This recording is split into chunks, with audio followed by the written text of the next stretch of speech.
Hello, everyone, and thank you so much for joining me on this Thursday. It is approximately coming up on 2:30 p.m. on the East Coast, and I wanted to go and say once again thank you for joining me on this recording for One Man in the Breach. I want to talk about a very special topic today. I don't know if you know it, but there's actually been another round of layoffs. There's always another round of layoffs somewhere in the world. And if you go to a website called layoffs.fyi, I'm sure you can Google it. I just printed out this over here. This, you'll see a figure over here of, let's see, here we go. I'm left-handed, so I do everything backwards. 10,883. This is the exact number of workers, or the projected number of workers, I should say, of people that have been laid off in various companies. And Workday had a huge layoff that they announced, over 1,750 employees, or 8% of their in total workforce. This goes along with other players that have already gone and announced over here. If you heard of a company called Cruise, Cruise announced over here. I feel like Rush Limbaugh. Rush was always saying, I have tons of stuff over here and trying to find it. If you'd seen this announcement over here, that Cruise announced layoffs as GM acquires now defunct Robocar, or Robotaxi company. Okay? So over here, they're showing, I mean, this, I guess, was maybe their response to, Elon Musk, Tesla, in the self-drive mode, but evidently they cut that off. So that's another round of people that are going to be out of work. And, as I say, it's just keep on coming. Well, I wanted to go and label this episode as Love Thy Recruiter. That may be the 11th commandment. And I say love, of course, with all the professionalism, okay? If you work in HR, it's not that sort of thing I'm talking about, okay? It's talking about treating recruiters with respect and decency and everything else. Okay, why is this important? Because as these companies continue to shed workers over time, we are going to find out that once, those people have been waved off, the HR people are not that far behind. Because obviously, if you have a company, let's say, that has 10,000 employees, and suddenly have to lay off 20%, that's 2,000 people. Well, of course, a part of that is going to include HR. I have known of no instance, and in some instances, HR may feel it first. But what I'm saying is, once they're down processing those other employees that have been laid off, because typically that's done by HR. That movie Up in the Air, I'm not a big George Clooney fan, but, I mean, I have been in those conferences a couple of times in my career, and it's not fun. In retrospect, I feel for those people that go and just, that one lady, I mean, she just breaks down. But, as much as we as Americans, we really identify with our jobs so much. I mean, when you go to a cocktail party, okay, what's one of the first things you say? Outside of, hi, how are like it'd be like, my name's Albert, how are you? And my name's Mary. Well, hi, Mary, how are you? Nice to meet you. So, Mary, what do you do? That's almost the intrinsic default question that we ask either in a social setting or in a date, I'm sure. So what do you do? Well, I'm an IT or information technology project and program manager. What do you? Oh, I work in HR for XYZ company. Oh, really? So how's business? And the problem is, I mean, maybe, if as a person of faith, maybe my first thing, well, Mary, first, I'm a child of God. I'm a devout Roman Catholic, and by the way, I work for this particular company as an information technology project and program manager. That may be the more truthful answer, but certainly in a social setting, we all go and we say, what's our job? Okay.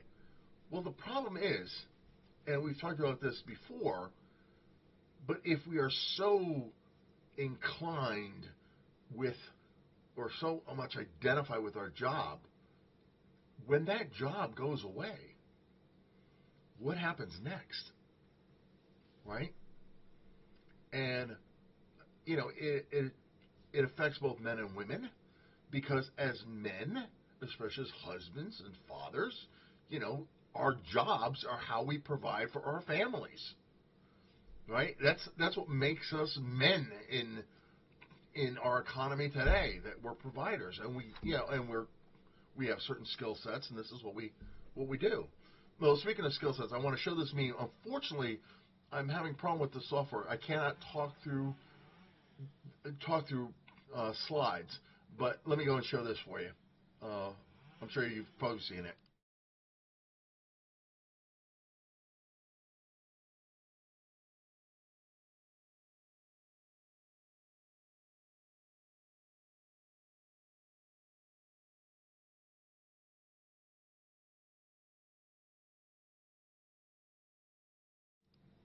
Now, the second slide was when I graduated from the Air Force Academy, and for those of you who don't recognize him, that was the 40th President of the United States, Ronald Wilson Reagan. And I was just overjoyed that my president was the one that was giving me the oath of office on that day. And that was the day I became a commissioned officer in the United States Air Force. And indeed, it was a very special day. It ranks up there with the day that I got married and the birth of my children. But having said that, I love the meme about with Liam is that, if you're that good of a recruiter, and you will find inevitably what is known as the purple squirrel. Now, for those of you who never heard that term before, the purple squirrel is the term that is given by recruiters to the perfect candidate that can satisfy a minimum of 100 requirements set by the company that's engaged them. And oh, by the way, and then will probably work less than what they're worth for. And it is incredibly because when and I hate to date myself, but 30 years ago, when you were looking for a job, companies had maybe top 10 requirements, right? But if you could do 8 out of the 10, you could negotiate on the 2, and you could probably still get hired. Okay? However, we are in a new world now. And because of that new world, companies can be, for whatever word you want to use, strident or stringent or maniacal sometimes, but they will have over 100 requirements that they expect, really hoops that they expect you to jump through, just even be considered. And then once you've gone and done that, and once you've interviewed with 6 rounds of people, then they still want to see if someone else is out there who's a better fit. I mean, I'm sorry. There's a reason why I keep my hair short, and that is to prevent myself from pulling it out on the sides, or else at this point I'd be wearing a mohawk. So, as a recruiter, your job has not gotten easier. I would submit to you that your job is infinitely much harder.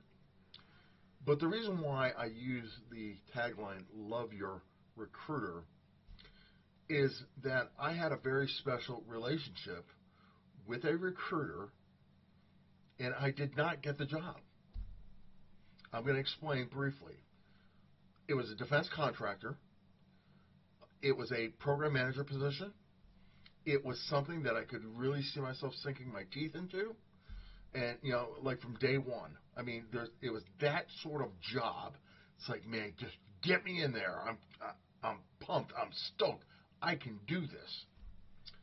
And what happened was my resume was sent over from another recruiter in that company that I connected on LinkedIn, so thank you, LinkedIn. And the recruiter for that position, he and I had a great phone call, and we talked about a lot of stuff. But at the end, he said, listen, nothing's guaranteed, but I'll be your advocate. I will set it up to the hiring manager, and let's see what he says. I'm like, great. I mean, this is like, in football terminology, this is like getting you into the red zone. If you're in the red zone, your probability of scoring has just gone up infinitely higher than it was if you're out of the red zone. And the red zone, I believe, is the 10-yard line or 20-yard line. It's well since I played football. I think it's the 10-yard line. Okay, so he's got me at the 10-yard line, first and goal. Great. So what happens is, instead, a week later, he comes back and said, as they say in Hollywood, they've gone a different direction. And he said that the hiring manager had a specific difficulty because I did not have a certain level of experience that he felt he absolutely had to have. And I went to the recruiter. His name was Jim. I won't give his full name. His name was Jim. I said, Jim, the only thing I need to say is thank you. Thank you for doing this for me. Now, as a follow-up, this is what I did for Jim. And please understand, he had no idea this was coming. This was totally on my part, and then I'll explain the reason why I did it. But here's the email. Dear Jim, please extend this letter to both your superior and his or her boss up the chain of command. I've got a lot of good things to say about you, and I want to make sure that they hear about it from me directly. Good morning, everyone. Please allow me to introduce myself. My name is Albert Fellew, and I'm based in Georgia, which is, I won't tell you where I live, but I'm in a suburb of Atlanta, Georgia. Through networking efforts, I came in contact with your company and ultimately with Jim. There was a position he felt I could be a good fit for, and he was very gracious to take my resume to the decision maker.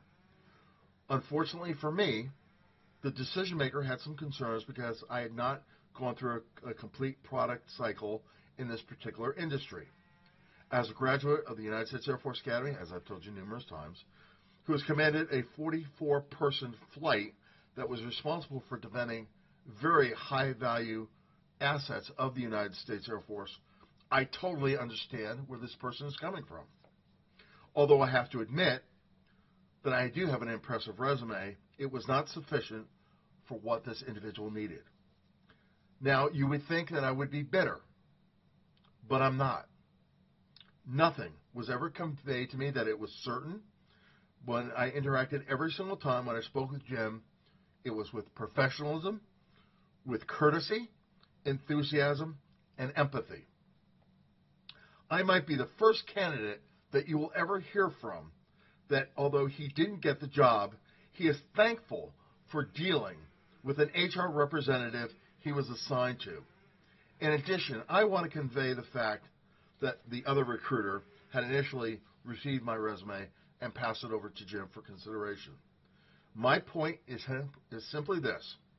In these days of AI, insecurity, and unprofessionalism, I did not find it with your company. Let me repeat. I did not find it with your company. With your company, I found professionals that were willing to listen, to see if a professional connection could be made, and then advocated for me in front of a hiring manager. I hope that this email gets passed around to the hiring manager as well as others in the chain of command, because although I understand where he is coming from, I know I came up short, but there's no bitterness to be had. I wish him all the success that he needs to bring about world-class fighting capability to those men and women that will be responsible for using this in this very dangerous and caustic world. Again, please forward this email to Jim's supervisor, the hiring manager, the next in line supervisor, to the other recruiter, and if possible, to the head of human resources so that they can find a way to reward Jim's professionalism. If a position should come up in your firm that I would be a great fit for, feel free to reach out to me. I always welcome phone calls from friends. Thank you in advance, Albert. See, folks, that's the difference that you'll find or not find in today's economy, because we are so concerned about our own well-being, and I get that. I truly understand that. But the fact of the matter is is that there are people that will walk the extra mile for you. It was totally unexpected that he did that. But now I'm going to explain why this is important. When I was in the Air Force, really back in the Air Force Academy, they tutored us extremely well on the art of writing a positive letter. Let me explain. In the armed services, unless you physically get promoted to a next rank, or at the end of the year when Congress goes and votes your next year's increase, however meager that is, there's no way to get more money in the military. Simply no way, while you're active duty. So, what do you do to reward good people? Well, you can write them up for a decoration or a citation. You can try to get them to advanced classes that they need in order to do that. Or you can do, with the case of our airmen, and sometimes with our officers, although I never did it for an officer, but I did it plenty of time for my airmen. And that is to go and write a letter of introduction. And this is what I mean.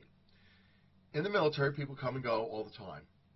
What happens is, when you get assigned to your next duty station, you have a personnel file that goes and follows with you. And in there are all your appraisals, your decorations, everything. Everything about you and your history in the military is in that folder. However, we have an ability to do what is known as a note of introduction or a letter of introduction. And what that is that is a letter that I write to this person's next commander. And it would basically be a letter that it kind of went like this. Dear Major so-and-so, commander of this new unit, dear sir or ma'am, we have never met officially, but my name is Captain Albert Fellew. I'm currently stationed at the 501st Security Police Group at RAF Greenham Common, and you are in the process of receiving one of my experienced troops of senior airmen such and such.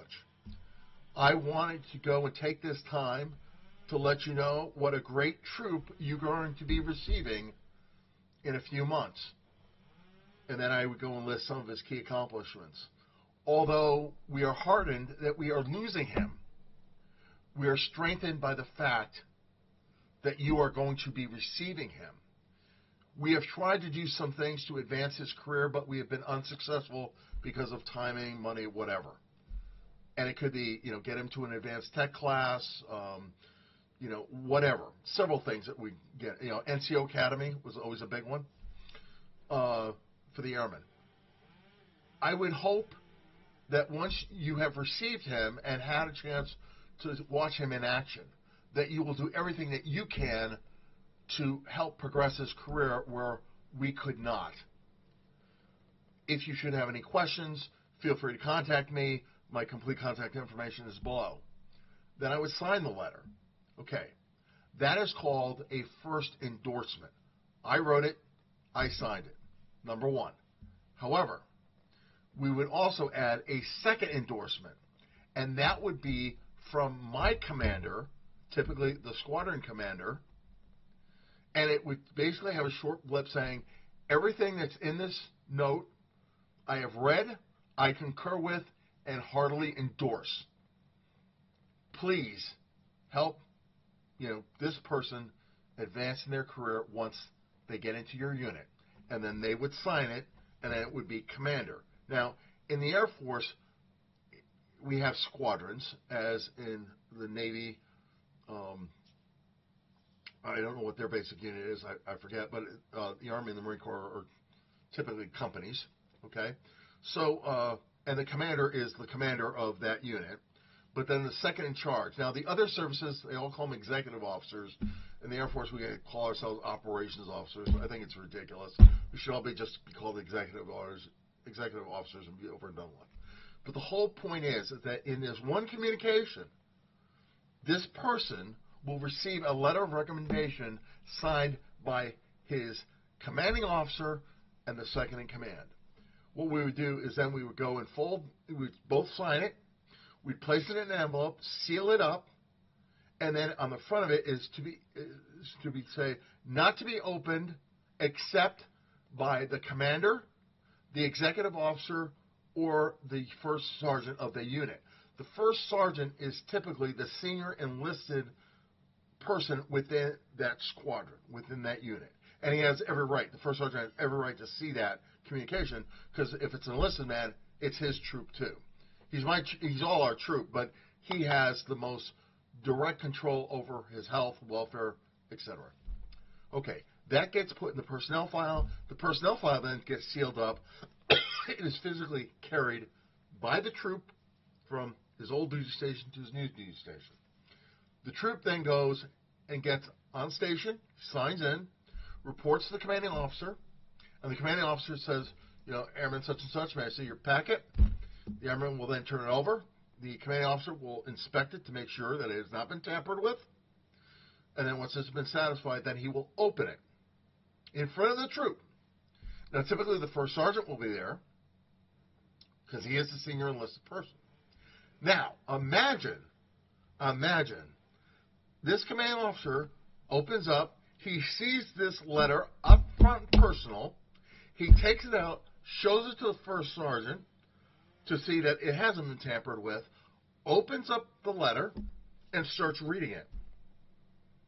And then he starts getting maybe a little bit of a smile, then maybe a little bit more of a smile. Then he gets to the end of it, and then says, First Sergeant, would you please read this to yourself? First Sergeant takes the letter. He goes and reads it. He gets a little bit of a smile, although First Sergeants typically don't smile a lot. That's part of their game. But he hands it back to the commanding officer. The commanding officer says, welcome to our unit. You will be taken under counseling soon to show you how things are done. And thank you. Dismiss. The troop will then salute the commander, exit out, and God is my witness, I have had commanders call me. Now, I'm overseas in Europe. They're in the States somewhere. This one troop got Hawaii. Man, what a great gig he got. But he was worth it. Oh, man, I love this troop. Whenever I think of him, it brings smiles on my face. He was just that good of a troop. I wish the hell he had gone to the Air Force Academy, and I begged him to submit the paperwork, but he's kind of recalcitrant on it. Okay, long story short, I've gotten phone calls from that commander asking for me and saying, you wrote this letter? Yes, sir, I did. Do you stand by this letter? Yes, sir, I do. Can I speak to your commander? Sir, we can set up a time. He'll call the commander to verify that he signed it, and that troop will be treated so well going forward. Why? Because we took the time, typically no more than 30 minutes, to go and put on paper and endorse what that troop did. That's what I wanted to do for Jim, was to take the time to recognize his talents and what he has done and did for me. Now, remember, I didn't get the job. I'm still out there looking. But you know what? And God willing, I've asked, if another job should open up, I hope that they will send me that call. Now, I'm going to read you a couple more emails, and we'll cut it off for today. But this is why things like this are important. I had the opportunity to work for ADP, as I've told you. That was my last gig. And I had the opportunity to do something. Now, I wrote this particular note for the vice president that I worked for. Her name is Gail. That's all I'm going to reveal. But listen now to this email. I sent this email to the CEO of ADP US. Her name is Maria Black. This is kind of along the same lines. But just listen to it, but then more importantly, listen to what Ms. Black goes and responds to. I said, Dear Ms. Black, please allow me to introduce myself, yada, yada. I was a contract project manager in the end user services led by this VP. Her name was Gail. Unfortunately, today is my last day working at ADP as a contractor, but I wanted you to know what a great pleasure it was working for her and her team. I've worked here for 18 months, and I'm sure as a CEO, you are concerned about developing the best possible culture that you can in your company. As a former member of the Armed Forces and a commissioned officer in security police, we are trained to stay on that mission and to execute perfectly. The people are equipped, they're trained, and they're motivated to do what needs to be done so that the mission can be accomplished both today and going forward. I wanted to take this opportunity to tell you directly that my time at ADP has been the best organization to work for and has been my best contract experience in my professional IT career. Gail leads by example, and I've had the privilege of working under her, and I can honestly tell you the example of her positive attitude and leadership by example is not lost on any of us. She provides a collaborative effort. We look to solve problems, and we don't make excuses. We take our lumps occasionally, but we always commit to doing better the next time going forward. And Gail sets that example for us each and every day, and we are thankful for that commitment being constant, unyielding, and ever-present. I had the opportunity to share my observations with the ADP CIO, and he was exceedingly kind in his response, but I also wanted that opportunity to share it with you. So again, as I end my tour at ADP, I want to thank Gail and her entire team in allowing me to be part of a strong, collaborative, and purpose-driven team. I also thank her for her leadership, her accountability, and her willingness to trust in those who work around her for the best possible result. Again, ma'am, I wish you nothing but success going forward. Thank you for allowing me to be part of your organization these past 18 months. With a great deal of personal and professional respect, Albert Fellew. This is what Ms. Black responded back to me. And if you want to see it, it's right here, above here. But I want to read it to you verbatim. Thank you, Albert. What an incredible note to read on a Friday. I appreciate you acknowledging our incredible culture and Gail's strong leadership. Best wishes for you on your next assignment, Maria. Okay. Now, when I went and I had that same or similar email to the CIO, his name is Pakesh. His note, unfortunately, was shorter, but said, "Hi, Albert. Appreciate the time you took to send this to me. Best regards, Pakesh." Okay. So, folks, what are we trying to say here today? We're all human beings. We all have jobs to do. And unfortunately, within those jobs are getting exceedingly more pressure cooked. They want things faster, faster, faster. And sometimes we feel like we're at the end of our ropes. So I, again, want to make a point of always being able to say thank you. And I know that this may come across as being self-serving, selfish, maybe.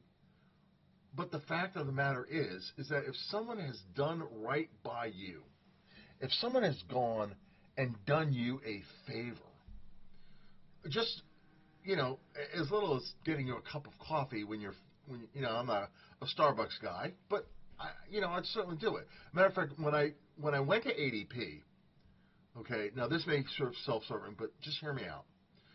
2 weeks prior to my final departure at ADP, I told my supervisor. Now, I had been hired remotely. The majority of the team was in New Jersey. Now, there were people that worked in Alpharetta that I could go to, but the vast majority of the people that I worked with were in New Jersey, including my supervisor and Gail, of course. So I called my supervisor. His name was Ralph. And Ralph is a great, great guy. I attribute both his underlings, Ralph is a senior director, and he had two directors. One was named Chris, the other one was named Vic. Between the three of these guys, they were the younger, older brothers I never had. Okay? Because I had them beat age-wise. But they were funny, but they were great, and they were supportive. And listen, you know, we have a rule that we operate under, and that's the rule that I've done. It's praise in public, criticize in private. Okay? So, let me translate in Northeast language. You got a beef with me? Let's take it outside, or let's take it into a room. Let's hash it out. Let's get it over and done with. But at the end of that, I guarantee you 99% of the time, we're going to be able to shake hands, and since I'm the older guy, I'm going to buy the first round of beers. Okay?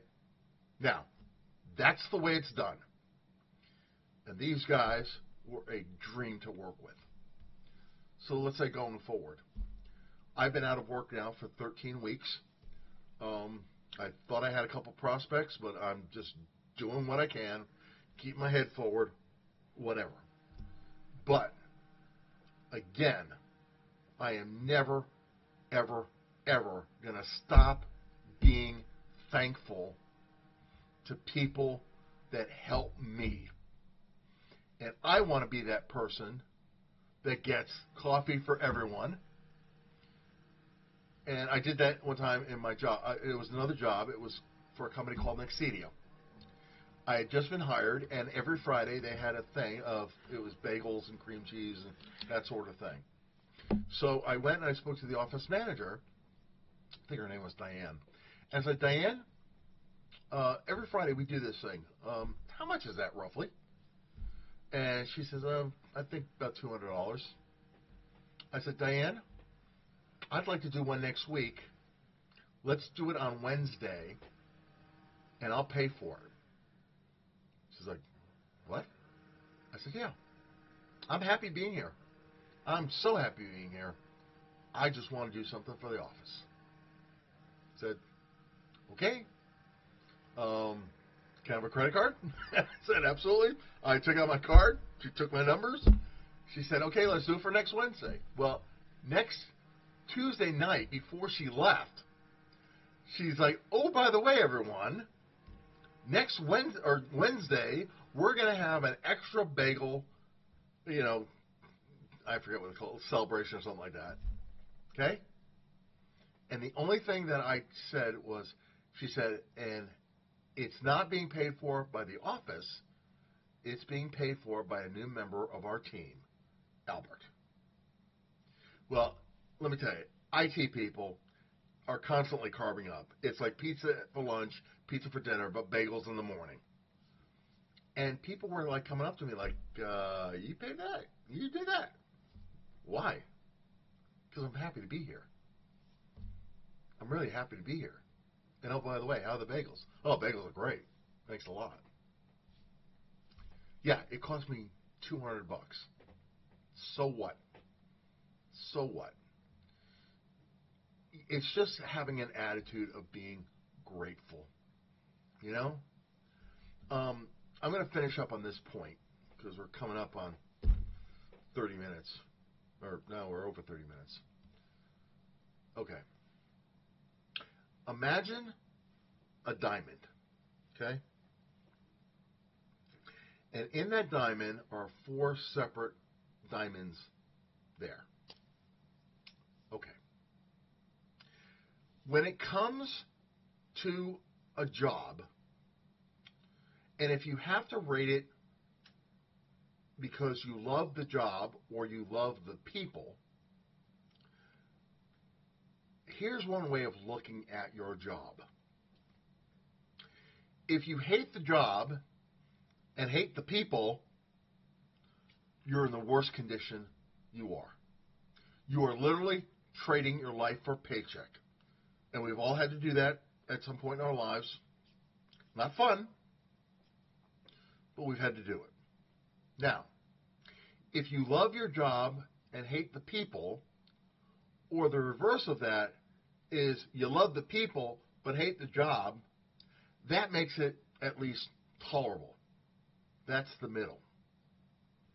But imagine this, that if you love the job and you love the people, now granted, it's not always going to be perfect, but if you're walking into that office and not cursing that you've got to work with this coworker, right,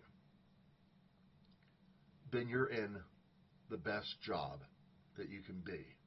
And that is what I found my job to be like when I was at ADP, is that I truly loved my job, but more importantly, I loved the people that I worked with.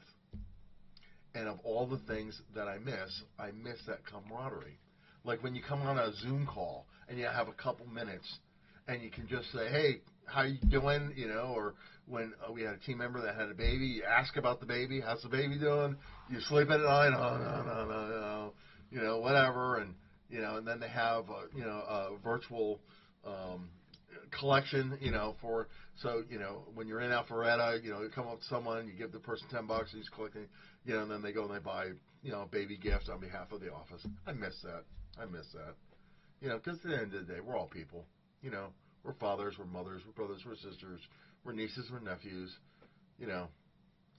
So that's why I want to close this episode of Love Thy Recruiter with really just love thy neighbor.